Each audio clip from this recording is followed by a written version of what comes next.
देशाचा अर्थसंकल्प सादर केला जाणार आहे। या अर्थसंकल्पाकडे साऱ्या देशाचंच लक्ष लागलेलं आहे। अर्थमंत्री निर्मला सीतारामन सलग 9व्यांदा अर्थसंकल्प सादर करणार आहे। सकाळी 11 वाजता हा अर्थसंकल्प सादर केला जाईल।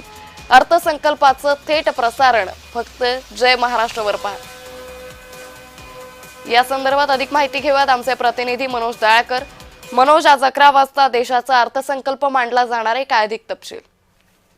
नक्कीच अंकिता, आपण आता केंद्रामध्ये संसदीय अधिवेशन सुरू आहे आणि या संसदीय अधिवेशनामध्ये आपण अर्थसंकल्प आज मांडला जाणार आहे। हा अर्थसंकल्प आपण केंद्रीय अर्थमंत्री निर्मला सीतारामन हे अर्थसंकल्प मांडणार आहेत आणि या ठिकाणी आपण म्हणतात पहिल्यांदा 9वा सलग आपण म्हणतात अर्थसंकल्प मांडणाऱ्या